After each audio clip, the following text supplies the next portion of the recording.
¿Cómo de peligroso cree que es para la India y para el mundo la ideología de Modi y su gobierno? Mucho. Todos los populismos nacionalistas, ultranacionalistas, son peligrosos para la propia sociedad, porque evidentemente acaban determinando quién verdaderamente es parte de la patria y quién no. En el caso de la India son los hindús, los verdaderos hindús son los verdaderos dueños de la India, y sikhs, budistas, cristianos, musulmanes, etcétera, pues no son de verdad. De ahí que el Sadhguru diga que todos ellos deben convivir bajo el marco del hinduismo.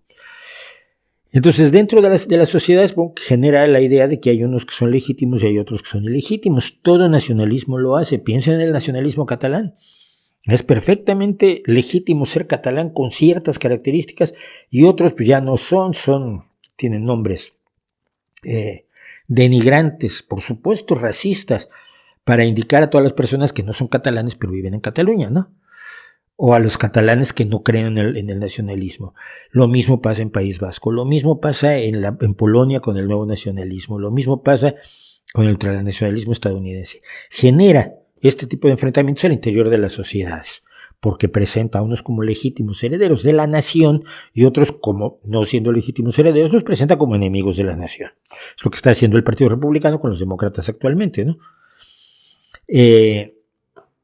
Por lo menos el sector MAGA del Partido Republicano. Entonces ese es un daño que se hace al interior de las sociedades, porque toda ruptura dentro de sociedades es difícil de sanar al paso del tiempo.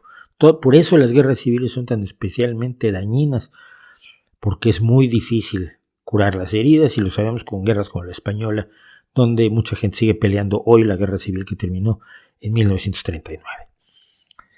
Pero también es dañino a nivel internacional, primero que nada porque sustrae al país de ciertas responsabilidades de la comunidad internacional. Y pongo, por ejemplo, en el caso de Modi, ahora parece que se está dedicando a asesinar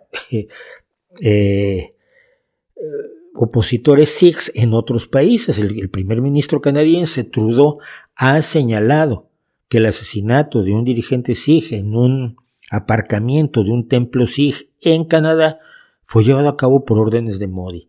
Es el mismo tipo de cuestión que ocurre cuando asesinan a Khashoggi por órdenes del príncipe heredero de Arabia Saudita. Es el mismo caso de las personas que anda asesinando Putin por todo el mundo, de los Skripal, no me acuerdo cómo es el otro, el del té de Polonio, por Dios.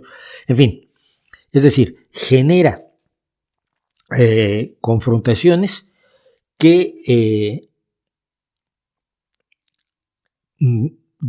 afectan las relaciones internacionales, y además animan a otros ultranacionalistas, a otros bestias, los animan para que a su vez traten de tomar el poder. A mí me parece peligrosísimo.